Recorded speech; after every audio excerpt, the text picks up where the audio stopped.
Welcome back to my channel, and if you are visiting this page for the first time, you're also highly welcome.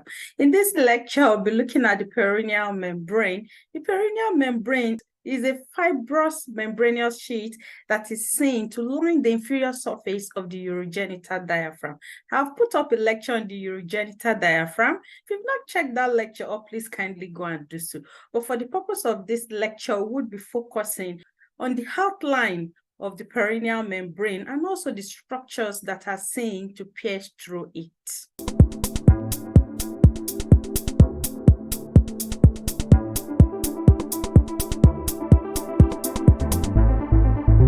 The perineal membrane can also be referred to as the inferior fascia of the urogenital diaphragm. It is a fibrous membranous sheet that is seen to line the inferior surface of the urogenital diaphragm. Let's try and use this image by the side here for illustration. This is where we have the pelvic cavity, and this region here at the front is the anterior view, and this is the posterior view behind. So this image is placed in an anatomical position. And inferior to the pelvic cavity, we have the pelvic diaphragm that can also be referred to as the pelvic floor, and this is what is highlighted here in purple. I've also put up a lecture on the pelvic diaphragm. If you've not checked that lecture up, please kindly go and do so. This pelvic floor, the pelvic diaphragm, is made up of a collection of muscles, and they are seen at the inferior limit of the pelvic cavity. So at this point, we have the inferior limit of the pelvic cavity that is formed or lined by the pelvic floor or the pelvic diaphragm. While inferior to the pelvic cavity, this region here that is carved out in black is where we have the perineum.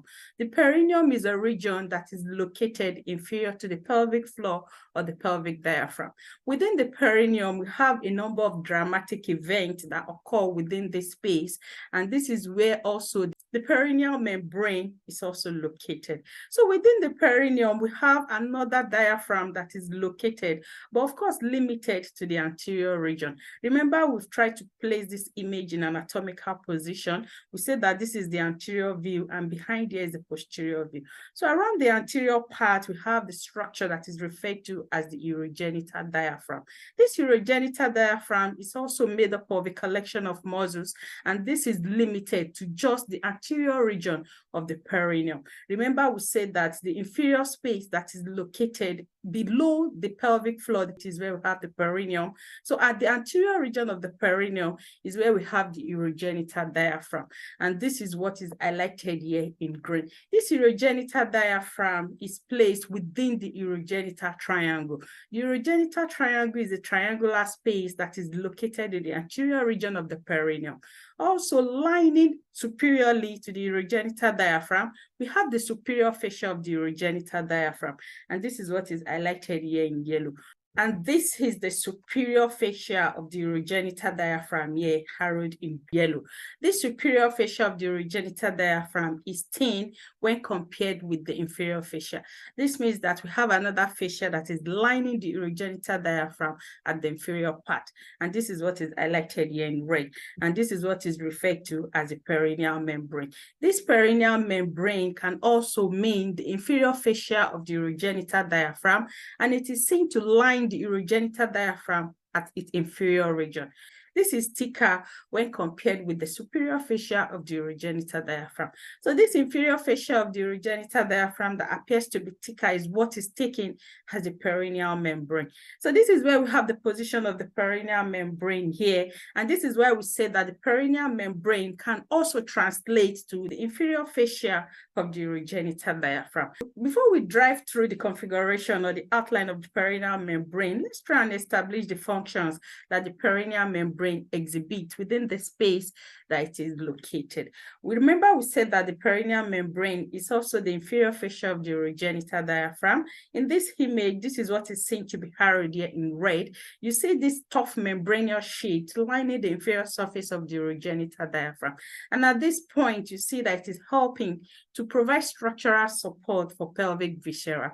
Remember, we have a number of structures or organs within the pelvic cavity. So let's drive to explain seeing how the perineal membrane provides support to the pelvic viscera.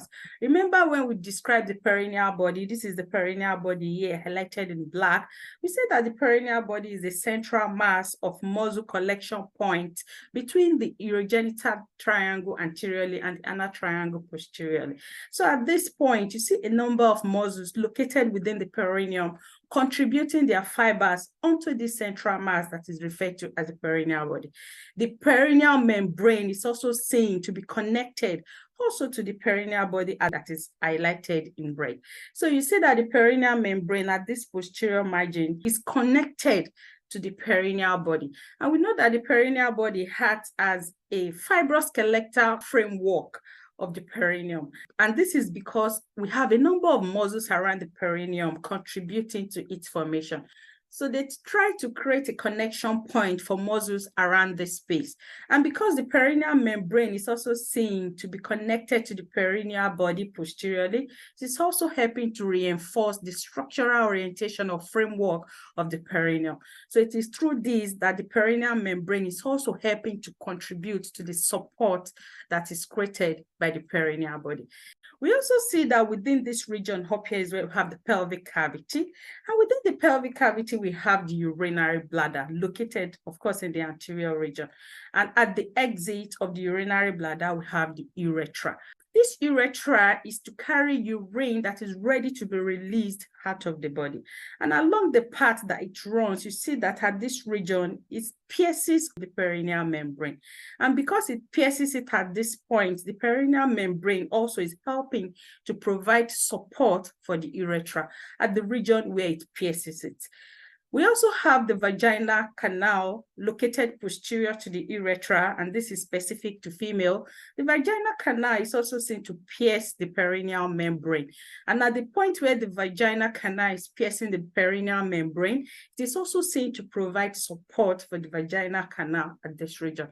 So this is how it helps to create support for different pelvic viscera. It's also seen to provide attachment for muscles of the external genitalia. If you look at the region where the perineal membrane is located, remember the perineal membrane is this structure here that is highlighted here in red. And at this region, you see that it creates attachment sites for the different muscles that are located in the superficial perineal pouch. This is the superficial perineal pouch here at this inferior side. And we have a number of muscles located within this space. These muscles are specifically muscles of the external genitalia. So apart from creating structural support for pelvic viscera, it's also helping to create attachment sites for muscles of the external genitalia. Let's drive through to the orientation or the outline of the perineal membrane. This is where I say this lecture begins. The perineal membrane is seen as an almost triangular configuration. So this is what is presented here by the side. It has a triangular configuration, but this triangular configuration is not presented in the real triangular outline in quotes. If you look at this, you see that the apex is chopped off. So the apex of the perineal membrane is not seen as what is projected in a regular triangular orientation. So you see at this point, towards the apical region that is arrowed here in green, you see the apex is not seen to be sharp as what is presented in the regular triangular configuration. And this is because there is a deficit at this anterior end. If you try to use this image down here, this is where we say we have the pelvic cavity. We say that the pelvic cavity is inferiorly guided or limited by the pelvic floor or the pelvic diaphragm. And this is what is highlighted here in purple. So if you go inferior to the pelvic floor, the pelvic diaphragm is where we have the urogenital diaphragm. And this is what is highlighted here in green. This urogenital diaphragm is limited to just the anterior region of the perineum. Specifically, it is contained within the urogenital triangle. Furthermore, this urogenital diaphragm is covered by membrane both at its superior part and also at its inferior part. So in the superior part, you see it lined by the superior fascia of the urogenital diaphragm. And inferiorly, it is also lined by an inferior fascia of the urogenital diaphragm. This inferior fascia is what is seen to be highlighted here in red. But because we say that this perineal membrane has an apex that is kind of chopped off, so it's going to be creating a deficit at this anterior part. because this is where we have the apex of the triangular space where the urogenital diaphragm is located or positioned. And of course, underlining the urogenital diaphragm, we have the perineal membrane. And because the perineal membrane is not seen to extend to this apical region because of the deficit that it creates, we then be having a space that is created around this region that is harrowed here in black. So if we try to relate this image to this image up here, you see that deficit that is created in this apex is also seen to be creating a space around this anterior region. And this is the anterior view, and behind there is the posterior view. And of course, the apex is directed towards the anterior region. So you have this deficit created at this point. Also to add that the apical region, it is seen to unite with the superior fascia of the urogenital diaphragm. And in addition to this, it is also seen to form an additional thickening around the space. And this is where it is referred to as the transverse perineal ligament. So if we try to use this image by the side here, we already established where we have the superior and the inferior fascia of the urogenital diaphragm. This is the inferior fascia of the urogenital diaphragm that is highlighted here in red. We say that at the front here, there's a deficit. Of course, at the front, it is also seen to connect with the superior fascia of the urogenital diaphragm. And this is what is highlighted here in red. So you see a connection created here at this point. It is also seen to become thickened at this region. And because of this thickness, this region will therefore be referred to as a transverse perineal ligament. This is what is seen to be highlighted here in red. So you see that the perineal membrane at this anterior region is seen to be transformed into another structure due to the thickness that it presents around that space.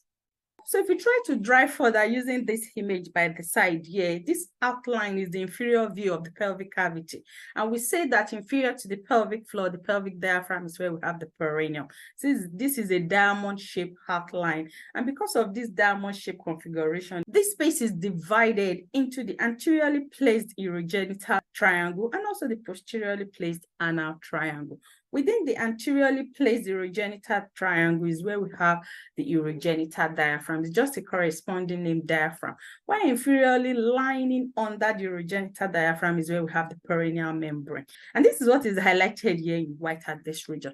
We say that had the apical region, which of course is directed towards the anterior side, is where we have this thickness that is highlighted here in blue.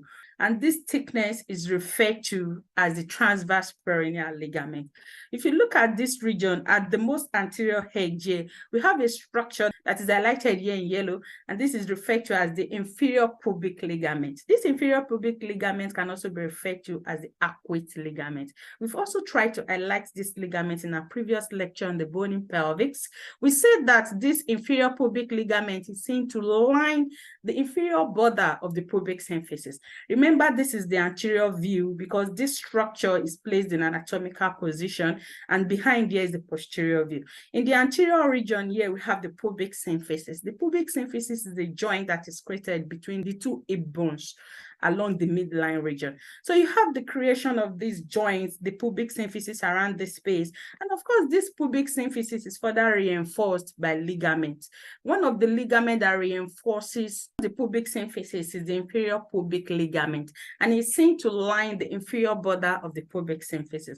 So at this point, highlighted in yellow as the inferior pubic ligament, that can also be referred to as the arcuate ligament. So in between the arcuate ligament and also the transverse perineal ligament, there is a space created, and this is the hiatus that is created for the passage of the deep dorsal vein of the penis or the deep dorsal vein of the clitoris.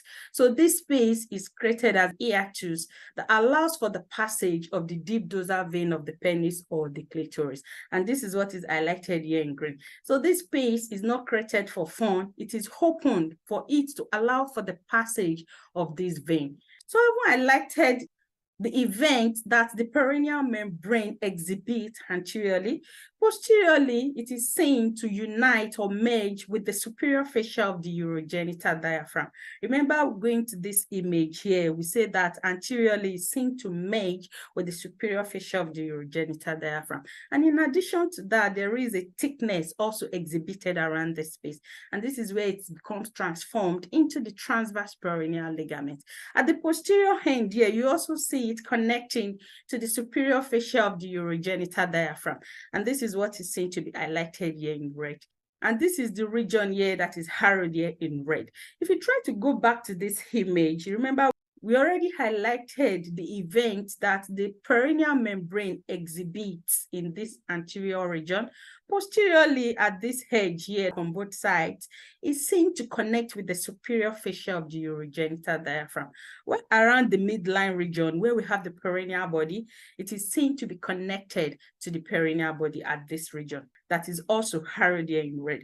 Remember when we started this lecture, in the slide where we try to highlight the functions of the perineal membrane, we say that it is seen to help support pelvic viscera. And one of the reasons that is able to do this is by creating a connection point with the perineal body posteriorly. So it is at this point that it connects with the perineal body along the posterior midline region. So at this point, it's helping to also contribute to the function of supporting pelvic viscera that is exhibited by the perineal body, because it is contributing to its structural orientation. So at this point along the midline, you see it connecting to the perineal body.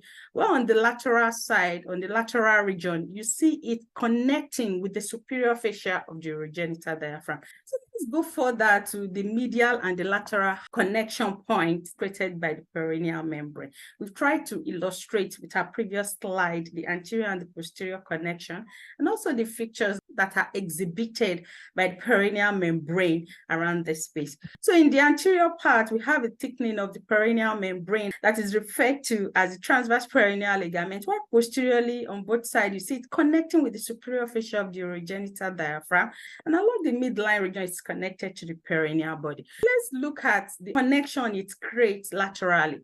So laterally is seen to be connected to the ischiopubic arc.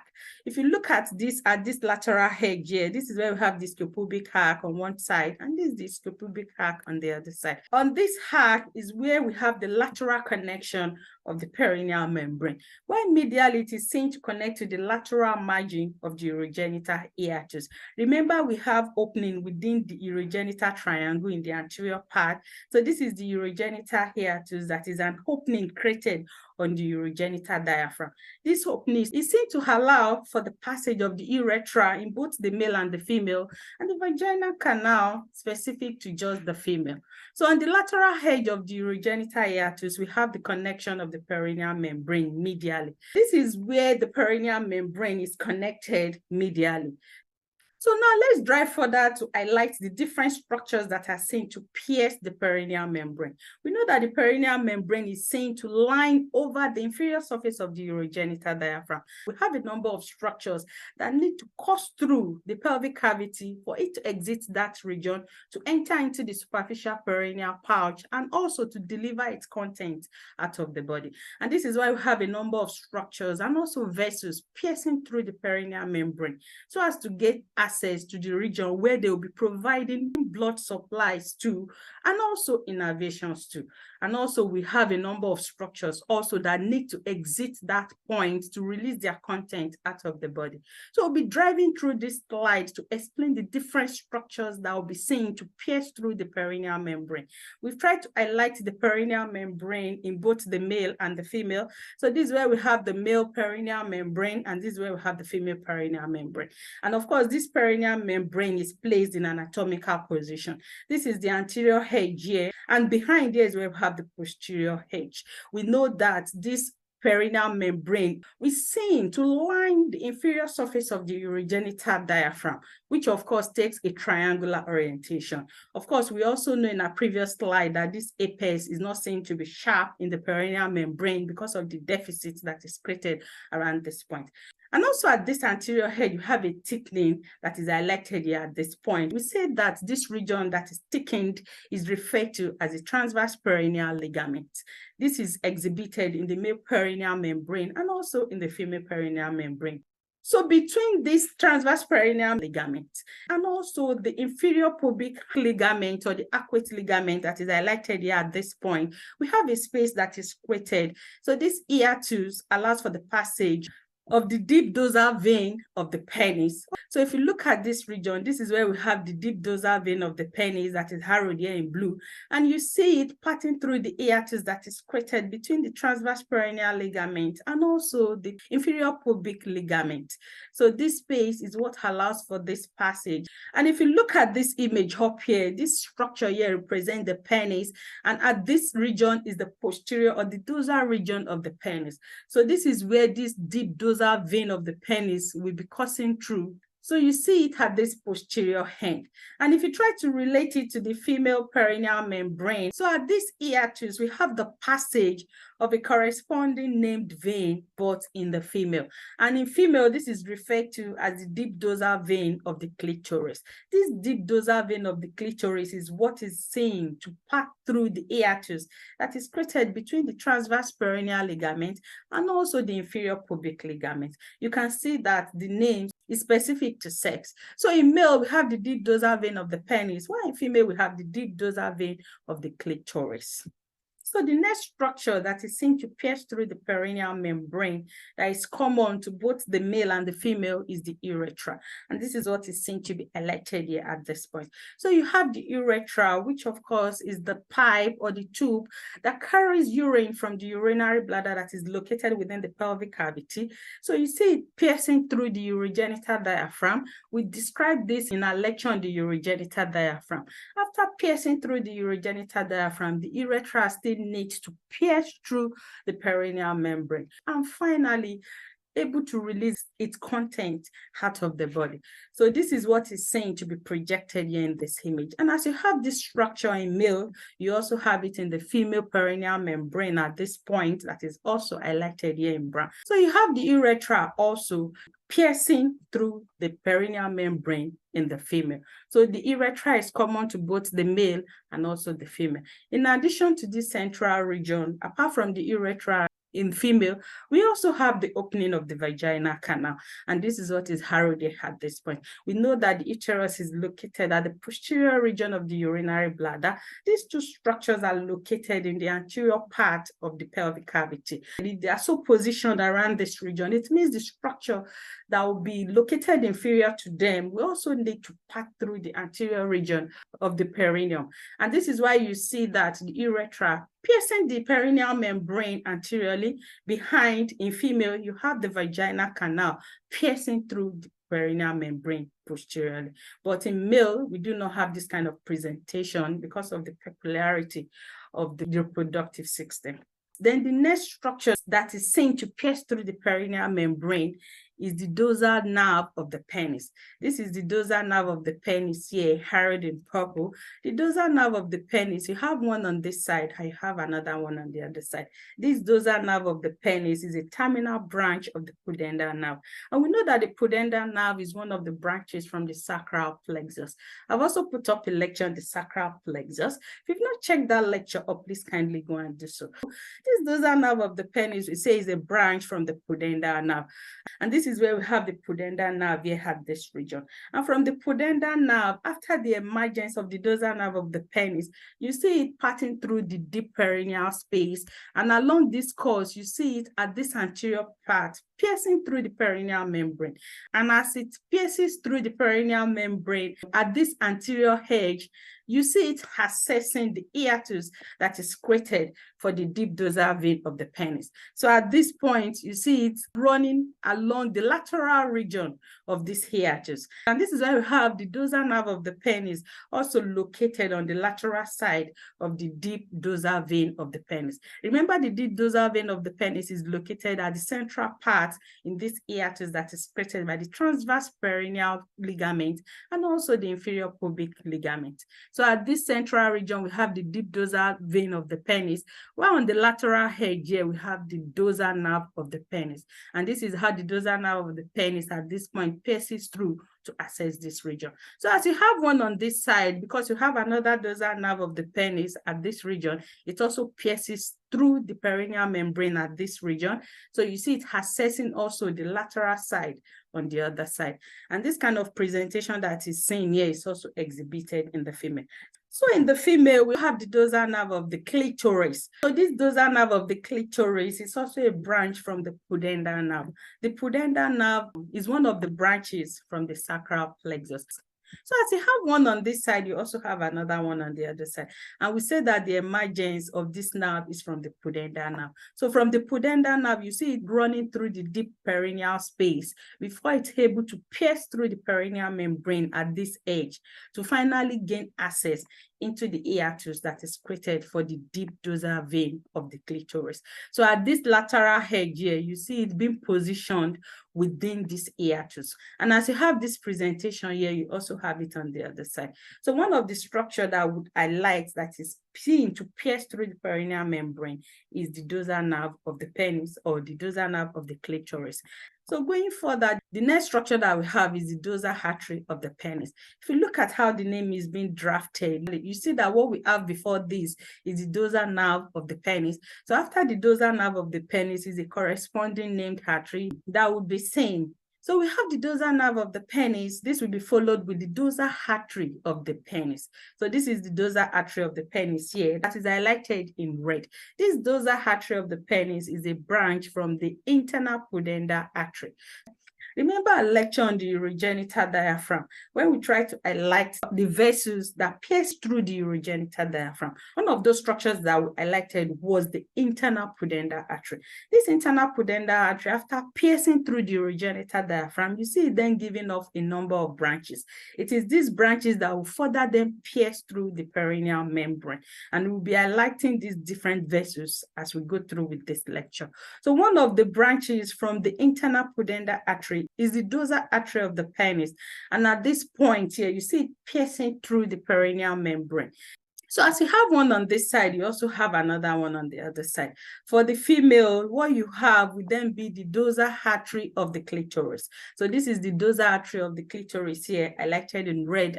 As you have one here, you also have another one on the other side.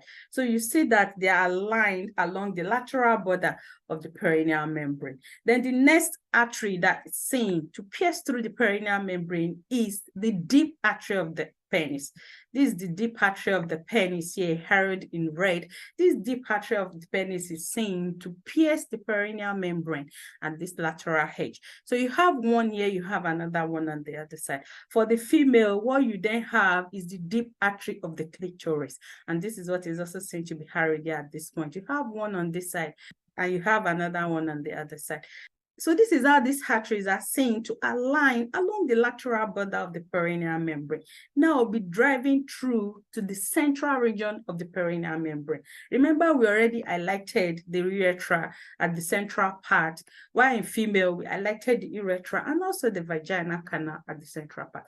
We also have a number of vessels around this space that will also be providing oxygen and also nutrients to structures that are located around this region.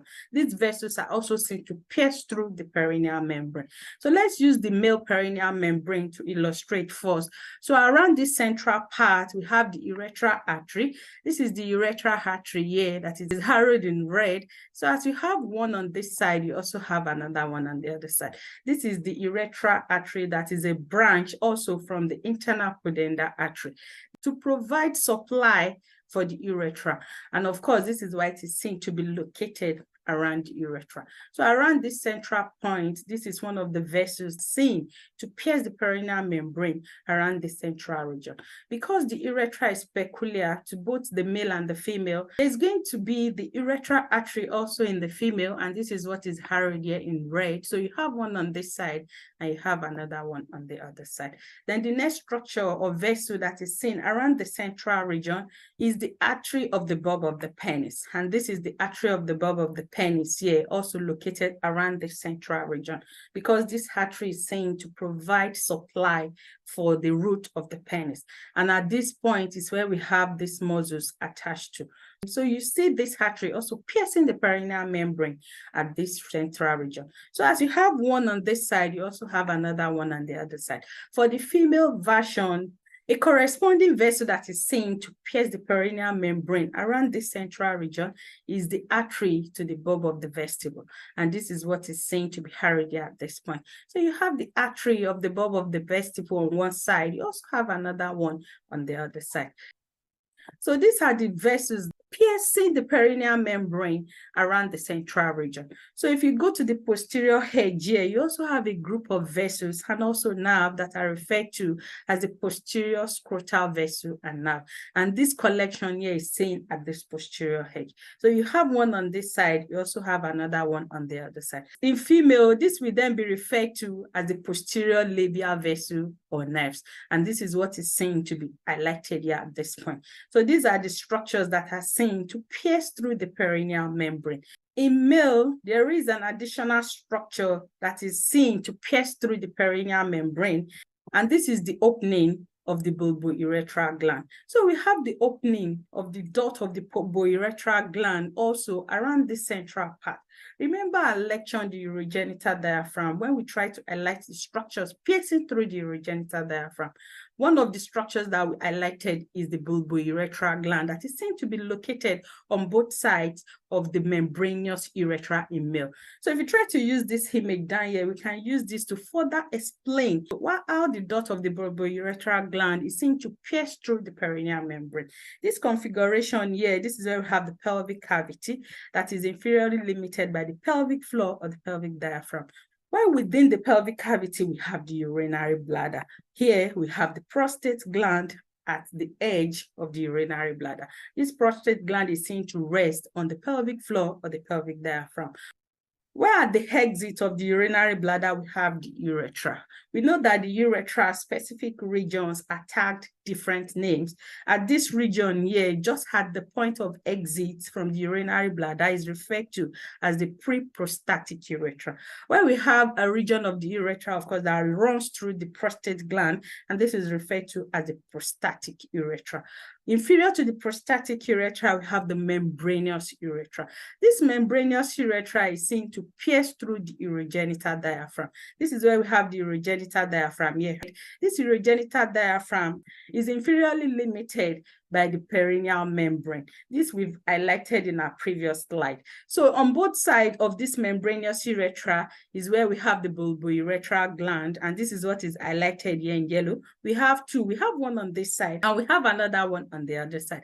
This bulbourethral gland is known to release or produce the pre-ejaculate. This pre-ejaculate is seen to clean the internal wall of the urethra, because the urethra in male is designed to carry the urine and also semen. And because of this, during the point of ejaculation, a pre-ejaculate is released so as to clean the internal wall of the urethra, so that the ejaculate will be free of contamination. So you see that this bulbourethral gland located on both sides of the membranous urethra and also embedded within the urogenital diaphragm, we have a dot that is referred to as the dot of the bulbourethral gland, and this dot will be released into the penile or the spongy urethra. We know that after the membranous urethra, the next region of the urethra is the penile or the spongy urethra, and it is into this penile urethra, which runs along the penis before it is finally released to the outside, that what the bulbourethral gland produces will be released into. So you have the release at this point, and for the dot to release its content into the penile or the spongy urethra, it needs to pierce through the perineal membrane. That is why you see the dot of the bulbourethral gland or piercing through the perineal membrane at this region, so as to be able to access the penile or the spongy urethra, where it will be releasing its content into. The female version of the bulbourethral gland is the Bartholin's gland. This Bartholin's gland is not located within the deep perineal space. This is where the dot is not seen to pierce through the perineal membrane. So these are the different structures that are seen to pierce through the perineal membrane, and we've tried to illustrate it using both the male and the female perineal membranes. And you see that we have a number of structures, of course, at specific region, and it's good for us to be able to highlight this.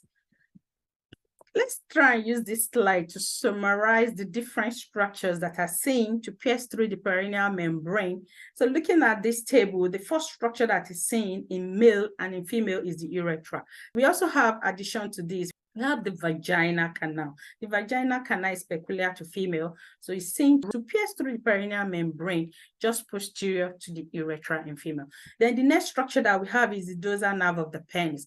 The dorsal nerve of the penis and the dorsal nerve of the clitoris in both the male and the female are also seen to pierce through the perineal membrane. The dorsal nerve of the penis and the clitoris are branches from the pudendal nerve, and we've tried to highlight how they run their courses. And also finally, piercing through the perineal membrane to enter into the hiatus that is created for the deep dorsal vein of the penis or the deep dorsal vein of the clitoris. And at this point, you see it located on both lateral sides of this vein.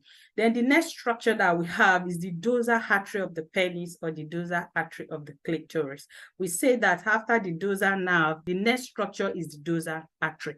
This dorsal artery is a branch from the internal pudendal artery. And the next structure that we see is the deep artery of the penis and also the deep artery of the clitoris. Then also we have the urethral artery in both the male and the female. This is located at the central part. Further on the central part, we have the artery of the bulb of the penis and also artery of the bulb of the vestibule. Then posteriorly, on both lateral head, you have the posterior scrotal vessels and nerve, and also the posterior labial vessels and nerve. Then finally, in male, we have the opening of the duct of the bulbourethral gland. This structure is not seen in female because the female version of this gland is not located within the space. So thanks for watching this video. Let's continue to stay glued to this channel.